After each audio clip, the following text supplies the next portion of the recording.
pasaje que ustedes ya conocen y lo voy a parafrasear, así que me pueden seguir con su mente. No lo tengo aquí en la pantalla. Y esto siempre me sorprende.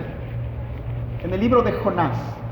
Y el libro de Jonás comienza así: vino palabra del Señor a Jonás, hijo de Amitai.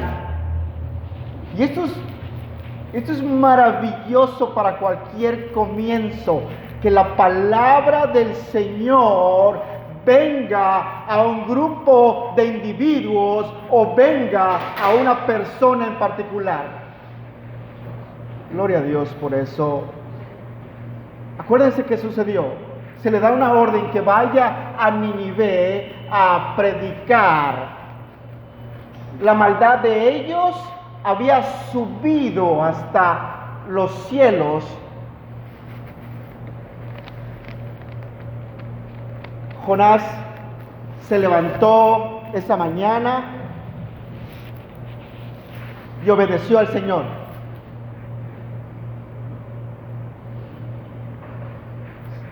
Subió a un barco, se embarcó en un barco hacia Jope. Y esto es terrible porque vemos a un hebreo creyente que está haciendo exactamente lo contrario que lo que Dios le había dicho. Pero, tenemos este pero Dios hizo levantar un viento en el mar. Tenemos esta tormenta perfecta. Y Jonás estaba durmiendo dentro de este barco. A que el patrón entonces vino y lo levanta y le dice: oye, dormilón, levántate. Quizás tu Dios te escuche. Echaron suertes y la suerte cayó sobre Jonás. Jonás era el culpable de esta gran tormenta, está a punto de ser tragedia. Y esta es la pregunta del millón para ti y para mí. Y esta es la pregunta, quiero que escuches con atención. Y le preguntaron, la primera pregunta que le hacen es: ¿cuál es tu oficio? ¿De dónde vienes? ¿Cuál es tu tierra y de qué pueblo eres? Él le respondió: yo soy hebreo. Temo a Jehová, Dios, el que hizo los cielos y la tierra.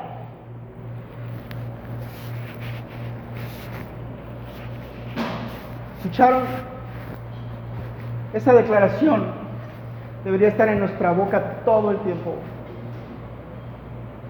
Yo soy cristiano, lavado con la sangre de Cristo. Y temo al Señor que hizo los cielos y la tierra.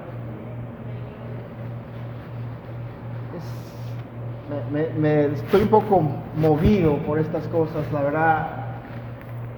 Sacudido porque no estamos siendo perseguidos.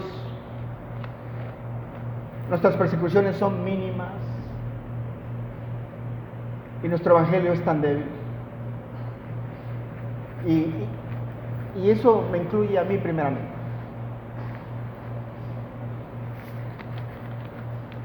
¿Qué oficio tienes? ¿De dónde vienes? ¿Cuál es tu tierra? ¿Cuál es tu pueblo? El término creyente o cristiano, ¿qué significa hoy? Porque hay miles y miles que dicen ser creyentes y cristianos. Y hoy vamos a abordar algo básico y me siento terrible porque yo no soy la persona indicada para dar este estudio. Tenemos gente más calificada aquí.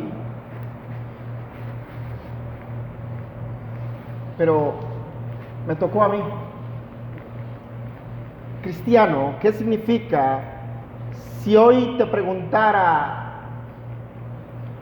¿a qué doctor me mandarías tú? Digamos, esa es una pregunta muy delicada. Si hoy te preguntara, ¿quién eres? ¿Qué me responderías? Y si hoy te preguntara, ¿a qué iglesia asistís? ¿Qué me responderías? ¿Y por qué? Digamos, ¿estamos convencidos de lo que creemos? ¿Sabemos lo que creemos? ¿O tenemos una idea divagante en el espacio? ¿Cuál es la diferencia entre la denominación reformada y tantas denominaciones que se dicen ser evangélicas? ¿Se puede ser creyente evangélico pero no ser calvinista? ¿O ser calvinista o reformado, me refiero a adherirse a las doctrinas de la gracia, pero no estar adherido a ninguna confesión? Y lo que voy a intentar hacer es voy a tratar de responder con otra pregunta como lo haría nuestro maestro. Otra pregunta más pertinente al problema que tenemos. Ser evangélico, primeramente, no es una denominación. Ser evangélico no es una denominación. Cuando la gente dice evangélico, cristiano o evangélicos, están hablando en realidad de una colección de múltiples denominaciones. Y lo que constituye un cristiano evangélico a nivel individual o iglesia, hablando de iglesias locales o de una denominación evangélica, es que esta iglesia, este individuo, esta denominación predica un evangelio cristiano ortodoxo. La palabra ortodoxo aquí en la pantalla significa conforme con la doctrina oficial de una religión. Se puede aplicar a una persona, puede ser usado también como sustantivo. Aunque hay muchas palabras, debates acerca de cómo definir esto, pero en la historia en general, la forma en que la palabra evangélico ha sido definido y entendido ha sido cualquier denominación, múltiples denominaciones, cualquier denominación, cualquier iglesia local, cualquier persona o individuo que cree primeramente. Aquí lo vemos en la pantalla. Este es el primer punto. Y son puntos que ustedes ya están familiarizados. Pero quiero asentar estas bases hoy. Porque a lo mejor estás yendo a un lugar equivocado. A lo mejor estás esperando algo que no va a suceder aquí. Y a lo mejor si te quedas va a suceder algo extraordinariamente más allá de nuestras fuerzas, que es el poder de Dios para salvar. La Escritura es solamente la regla inerrante de la vida de la iglesia, la única autoridad. Gloria a Dios. Quiero decir algo muy importante y lo repito todo el tiempo, pero lo quiero decir. El momento que el pastor empieza a predicar otras cosas, hay que mover al pastor a otro lado. El momento que el pastor empieza a vivir otra vida, hay que mover al pastor a otro lado. Es muy importante esto. Yo sé que eso no se predica en otros lugares, pero en este lugar, esa es la base. La palabra de Dios es la autoridad. Creemos que el canon de la Escritura está cerrado y nos adherimos solamente a él, no creyendo que nada más pueda ser agregado o quitado. Creemos que la Santa Escritura contiene de un modo completo la voluntad de Dios y que todo lo que el hombre está obligado a creer para ser salvo se enseña suficientemente en la Escritura. Tampoco vamos a ver algo aquí en estas iglesias reformadas, que de repente vamos a mencionar a un hombre. Martín Lutero, el hermano Martín Lutero, el hermano Spurgeon. Lo que estamos diciendo, no estamos buscando autoridad en ellos. Lo que estamos buscando es que concordamos con lo que ellos dijeron, porque es la palabra de Dios. Lo pudo haber dicho cualquier persona, pero si está de acuerdo a las Escrituras, nosotros estamos de acuerdo con ellos. Hay gente que se confunden y dicen, ¿por qué ustedes se la pasan mencionando a estos hombres? Ellos no son Dios. Simplemente estamos de acuerdo que lo que dijeron era bíblico. Tampoco está permitido igualar los escritos de ningún hombre, a pesar de los santos que hayan sido, con las divinas Escrituras, ni la costumbre con la verdad de Dios, pues la verdad está sobre todas las cosas. Ni la antigüedad, ni las costumbres, ni los concilios, ni los decretos, ni las resoluciones, porque todo hombre sea hallado mentiroso, pero Dios verdadero.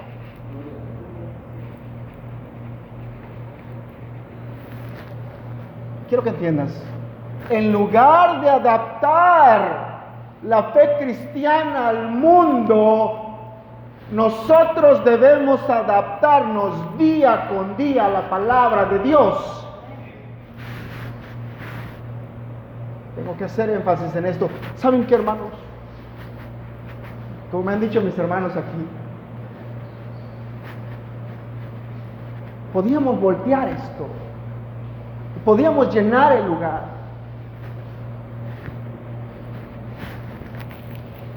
Pero nadie saldría salvo.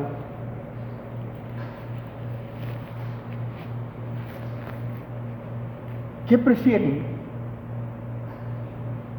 ¿Un puñado de gente salva o una multitud de gente completamente torcida? Y esta es la realidad de lo que está sucediendo hoy. Estamos en contra de brincos, saltos, ideas seductivas, clichés, promesas y prioridades de las culturas de las masas. Creemos que el Espíritu Santo no obra de manera contraria a la palabra de Dios.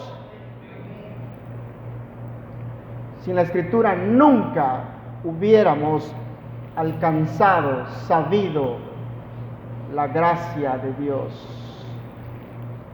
La palabra bíblica, no las experiencias espirituales, es la base de la verdad. Por tanto, rechazamos de todo corazón todo lo que no concuerda con esta regla infalible.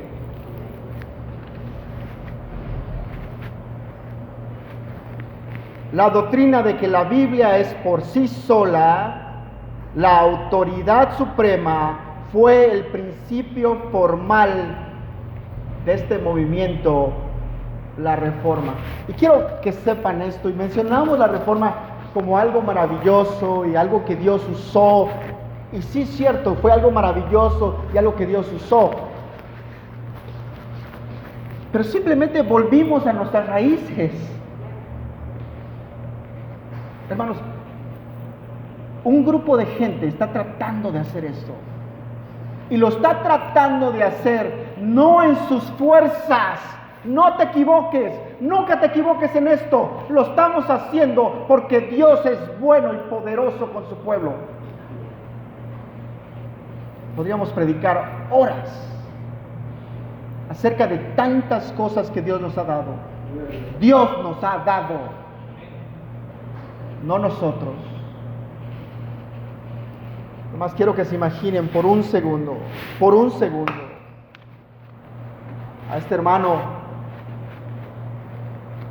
Martín Lutero, estando siendo confrontado por este grupo de obispos, este grupo en esta corte, en esta ciudad de Worms.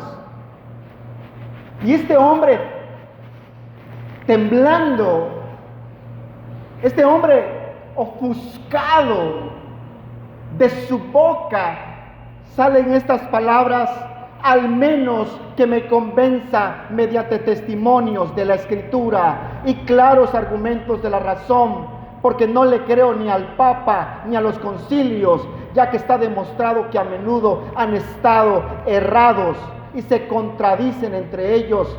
Estoy vencido por los textos de la Sagrada Escritura que he citado, y mi conciencia está ligada a la palabra de Dios. ¿Quién dijo esto? ¿El hermano Lutero? El poder de Dios. ¿Quién es el que levanta al caído? El poder de Dios.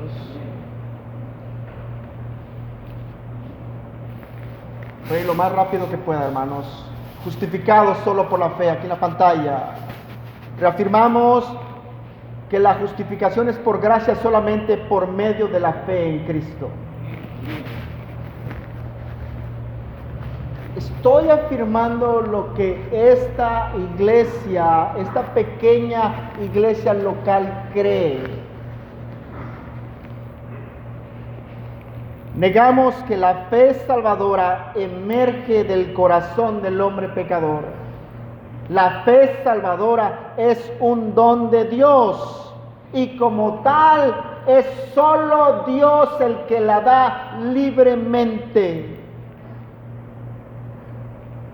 El hombre está muerto en sus pecados, no puede generar tal fe. Siguiente punto: la salvación es solo por la gracia de Dios. Y este clamor de que la salvación es solo por la gracia de Dios está impregnado en toda la Biblia. Desde el Génesis hasta el Apocalipsis vemos la gracia de Dios, vemos este regalo inmerecido.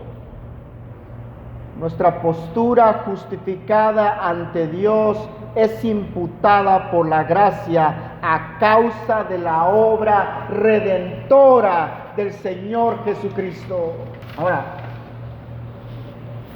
si esta doctrina es el regalo inmerecido, si esta gracia es el regalo inmerecido, esta obra ha sido hecha de una manera poderosa por Dios, esta redención, entonces no es por méritos, de ninguna manera. ¿Y va a haber líneas delgadas aquí? Tal vez las haya, pero van a ser específicas. Alguien podría pensar y decir: bueno, estas son verdades muy amplias. No es cierto. Las verdades del Evangelio son específicas. Específicas para un grupo de gente, específicas para individuos, específicas. ¿Estás o no estás? ¿Eres o no eres? Cristo, por su obediencia y muerte, saldó totalmente la deuda de todos aquellos que son justificados. Y por el sacrificio de Él mismo en la sangre de su cruz, sufriendo en lugar de ellos el castigo que merecían, hizo una satisfacción adecuada, real y completa a la justicia de Dios en favor de ellos. ¿En favor de quiénes?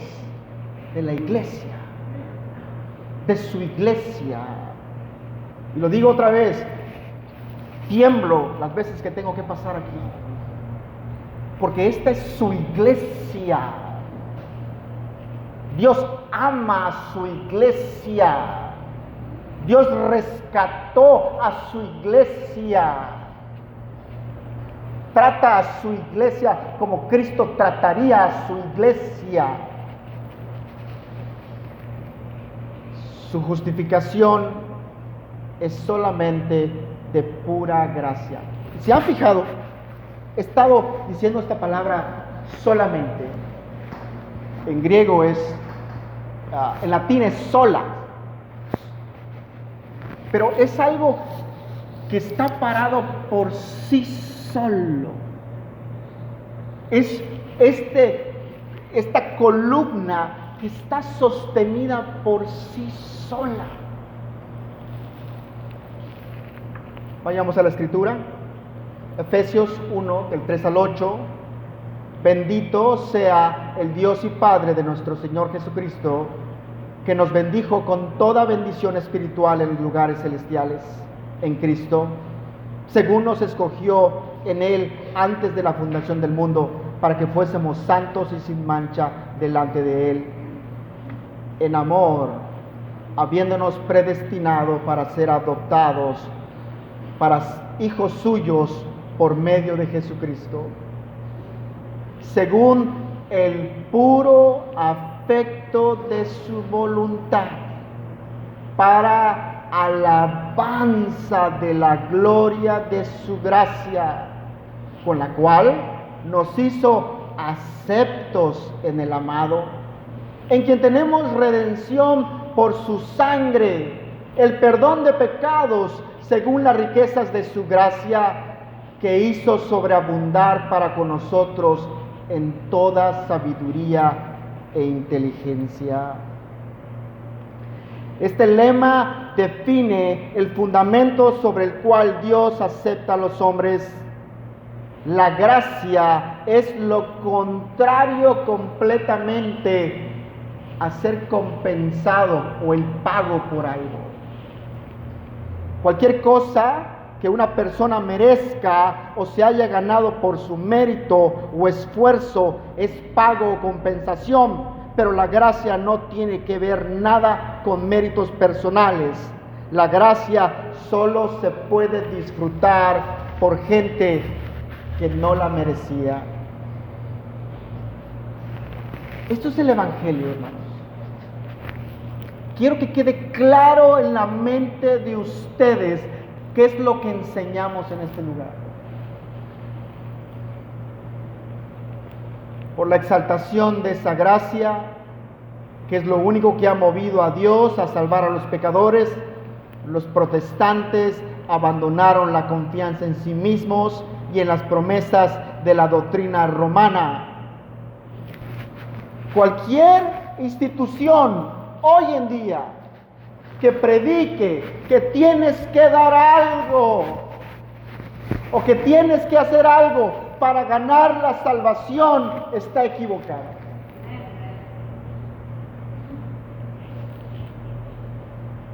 Mándame, dame, haz esto, haz lo otro. ¿Y sabes qué? Vamos a llegar a ese punto. Pero eso lo único que hace es que juega con tu turbio corazón. Al humano le encanta eso. La fe que salva no puede ser producida en el corazón humano. Dios la da solo por gracia. La confianza sin obras o garantía en la habilidad humana es un producto de la caída de la naturaleza humana. Déjame explicar este punto. Por alguna razón, los hombres caídos piensan que pueden ganar algo. Es la razón por la cual mucha gente asiste a muchas instituciones, a muchos lugares. Es la razón por la cual la gente da. Es la razón por la cual la gente participa en muchos lugares. Porque el corazón caído del hombre piensa que puede ganar algo.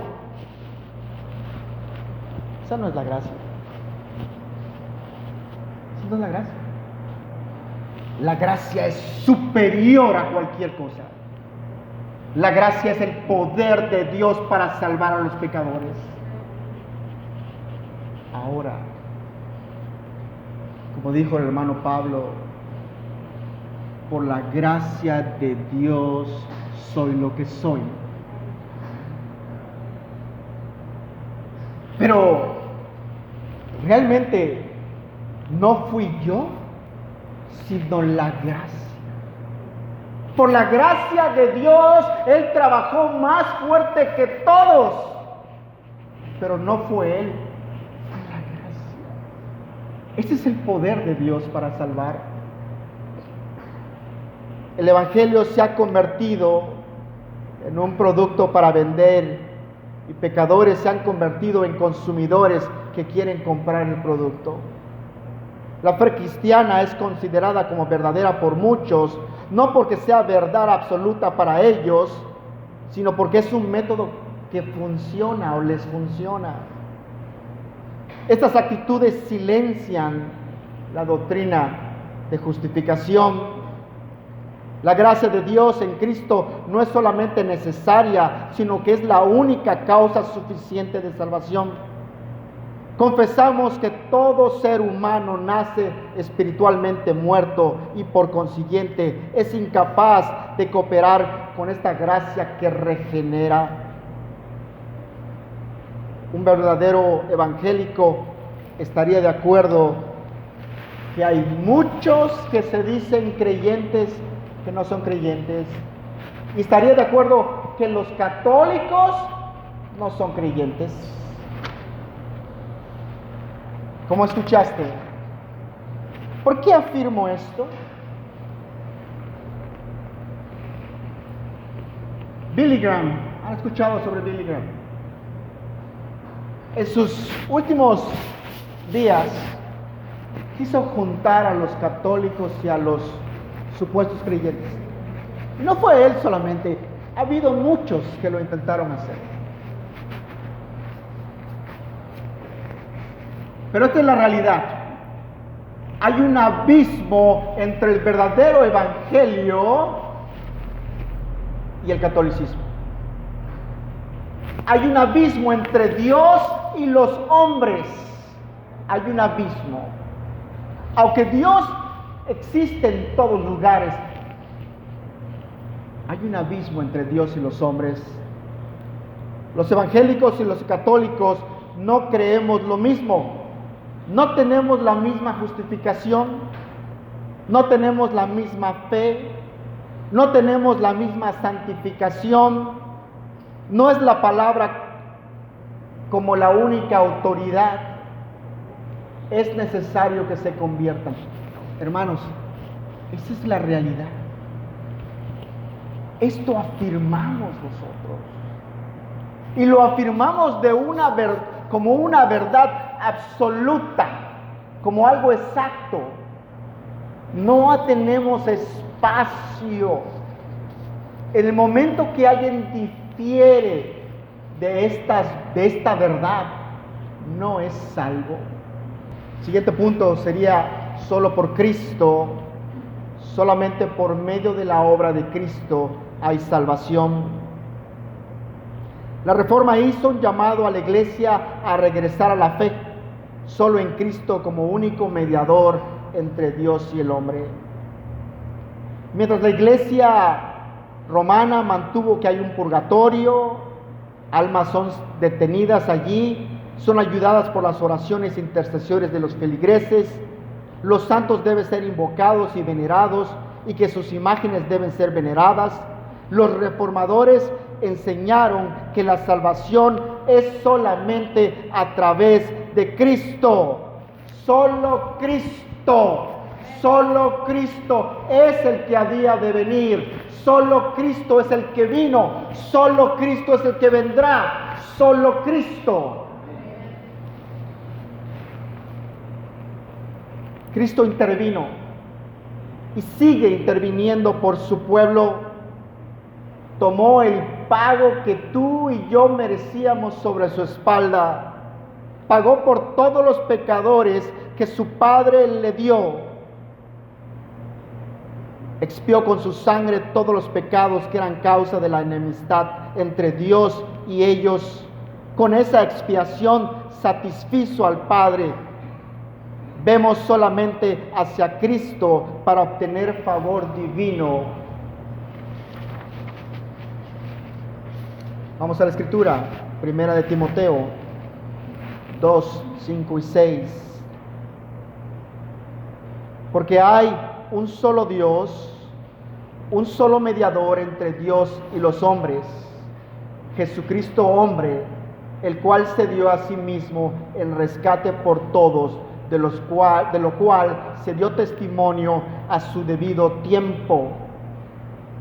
Colosenses 1, 13 y 14, el cual nos ha librado de la potestad de las tinieblas y trasladado al reino de su amado Hijo, en quien tenemos redención por su sangre, el perdón de pecados.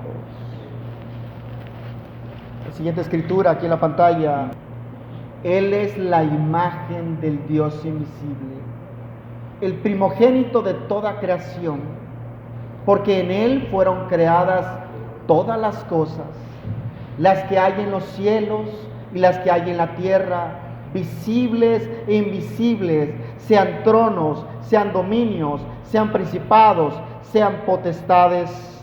Este tema define el origen y el objeto central de la fe creyente. ¿Cuál es el tema y el objeto central de nuestra fe como creyentes? Jesucristo. No se te olvide, Jesucristo. Ningún ritual, institución, individuo puede ni debe ser motivo de confianza, sino solamente Cristo. Ningún proyecto, visión o necesidad debe competir por el lugar primario de Cristo. Ninguna filosofía, ideal, argumento debe ser predicado en la iglesia que no exalte a Cristo. Su muerte en la cruz por el pecado de los hombres. Tenemos fe en Cristo, no fe en la fe o en las oraciones o en la iglesia. Solo Cristo es digno de confianza, pues Él es el único Salvador.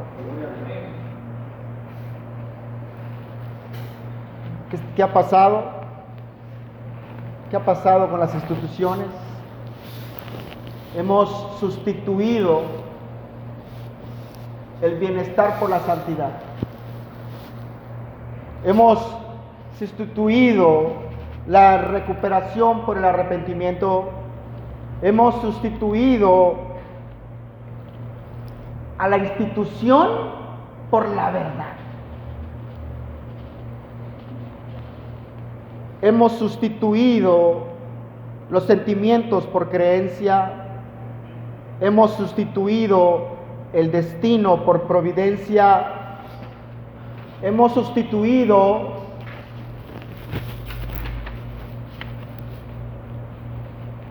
el entretenimiento por adoración. Buscamos gratificación inmediata por esperanza perdurable.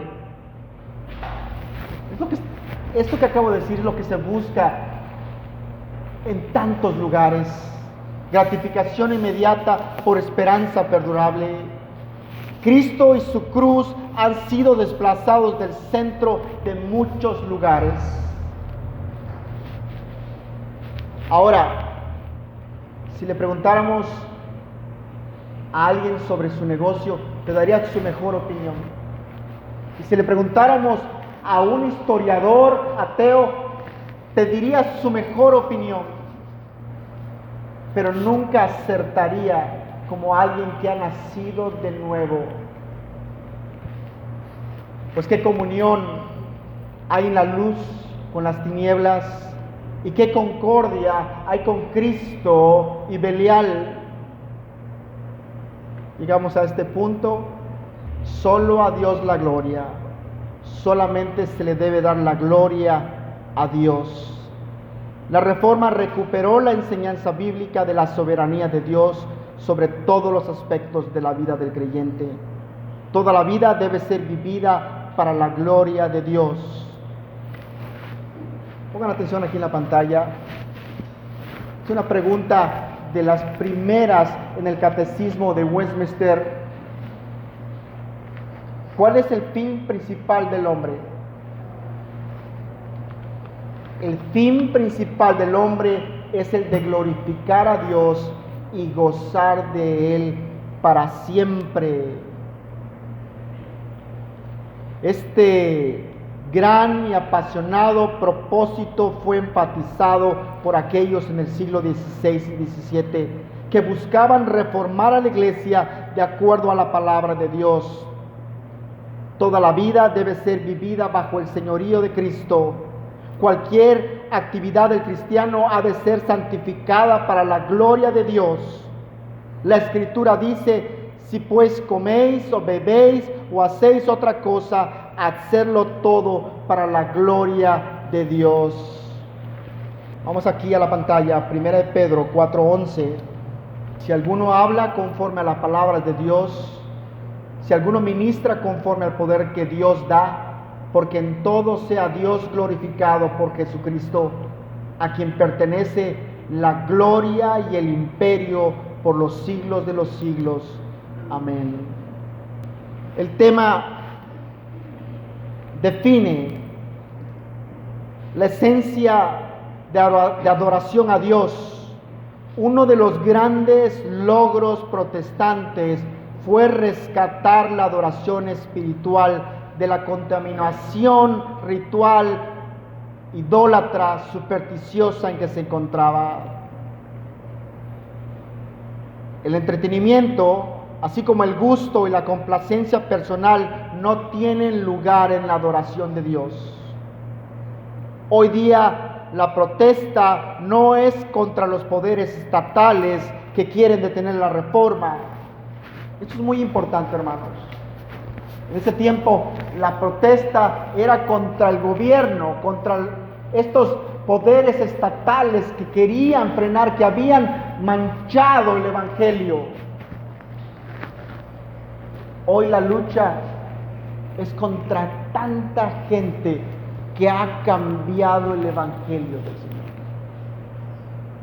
Ahora, les decía yo en mi última enseñanza que esta es la oportunidad que tenemos para brillar. Esta es la oportunidad que tenemos para mantenernos firmes en la palabra de Dios. Y esa degradación ha venido en la medida que los principios expresados en las 5 solas han sido violados. Reafirmamos que debido a que la salvación viene de Dios y ha sido obtenida por Dios, esta es para la gloria de Dios y que debemos glorificarlo a Él siempre. Debemos vivir nuestra vida completa en santidad y piedad en la presencia de Dios, bajo la autoridad de Dios y solamente para su gloria. Negamos que nosotros podemos propiamente glorificar a Dios si nuestra adoración es confundida con entretenimiento, si descuidamos la ley o el evangelio en la predicación, o si observamos el autoestima, la satisfacción propia, que a muchos han convertido como alternativa para el evangelio. Entonces hemos dejado de dar solo la gloria a Dios. Ahora, alguien tenía que hacer este trabajo. Esta es la primera parte de lo que creemos. Es importante que sepamos dónde estamos parados. Creemos también en las doctrinas de la gracia. Hemos predicado sobre esto, la depravación total. El hombre está completamente depravado, corrupto, incapaz de hacer nada para lograr su salvación. Creemos también en esa elección incondicional. Dios hizo esta elección desde la eternidad. Escogió a algunos o a muchos, pero Él los escogió. Los escogió no porque vio nada en ellos o algo que se fueran a arrepentir más adelante. Creemos en esa expiación limitada. Cristo, al morir en la cruz, cargó por los pecados de muchos, pero exactamente a los cuales Dios su Padre les había entregado. Creemos en esa gracia irresistible. Amén. Creemos en esta gracia irresistible y sabemos que hay un llamado general, pero que hay un llamado específico que los creyentes no pueden negar. No pueden negar. Y que si un creyente es creyente, responderá a este llamado. Creemos que es el Señor el que va a perseverar a su iglesia. No importa las circunstancias afuera, Dios va a guardar a su iglesia hasta el final. Y lo ha estado haciendo todo el tiempo.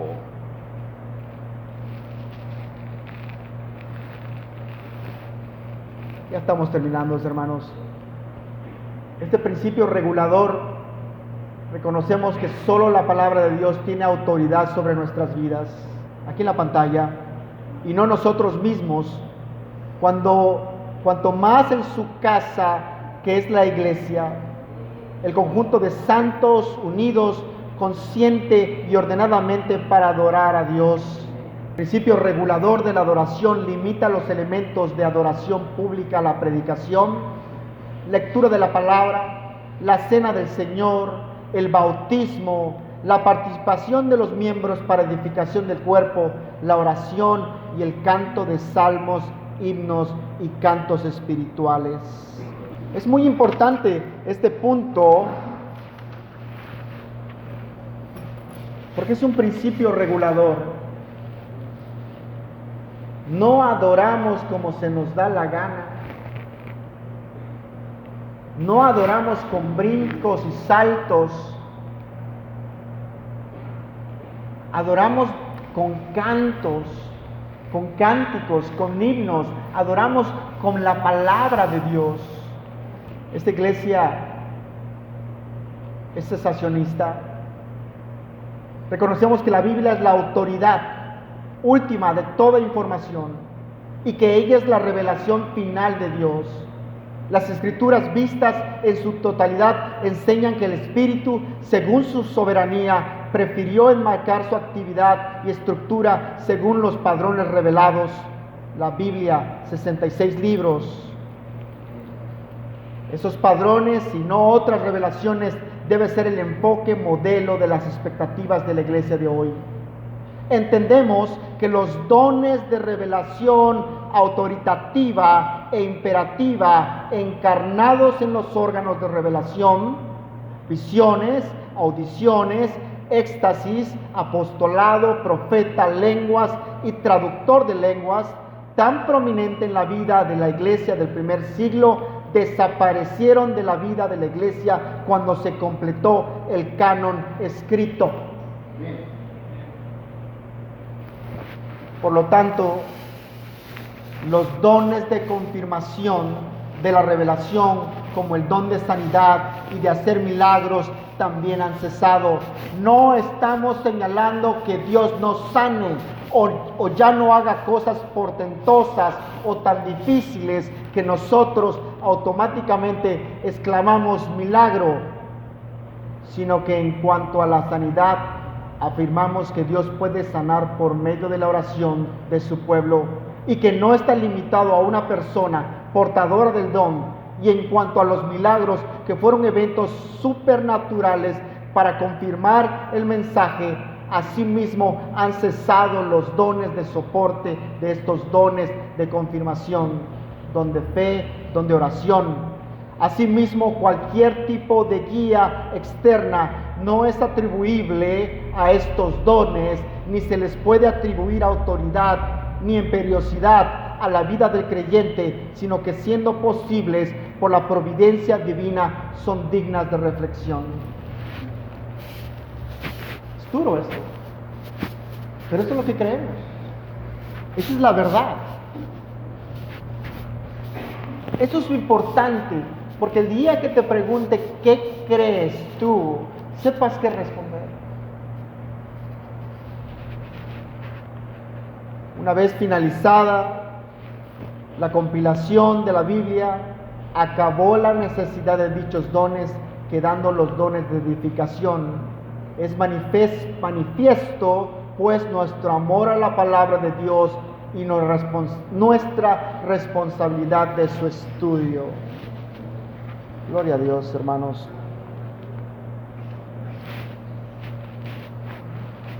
Hay muchos otros detalles, muchos otros detalles. Pero yo creo que esta es una base firme de lo que creemos en este lugar. Voy a ir a unas preguntitas nada más para terminar. Y esto es porque alguien me ha preguntado esto. ¿Hay una diferencia entre ser un bautista calvinista y un bautista reformado? Y antes de responder a esta pregunta, quiero que sepan una cosa. Como dije al principio, este lugar existe por la predicación del Evangelio. Gloria a Dios. Dios ha comunicado estas grandes verdades a través de la predicación. Gloria a Dios. Pero nosotros somos una iglesia independiente que nos hemos apegado a la Biblia primeramente, pero a estas verdades inerrantes. Hay una diferencia entre ser un bautista calvinista y un bautista reformado. Ambos están debajo del estandarte del Evangelio. Dos diferentes denominaciones, al menos dos diferentes expresiones. Les voy a dar un ejemplo que todos van a conocer sobre quién es un bautista calvinista: el hermano John MacArthur. El hermano John MacArthur cree en las 5 solas. El hermano John MacArthur cree en el Tuli.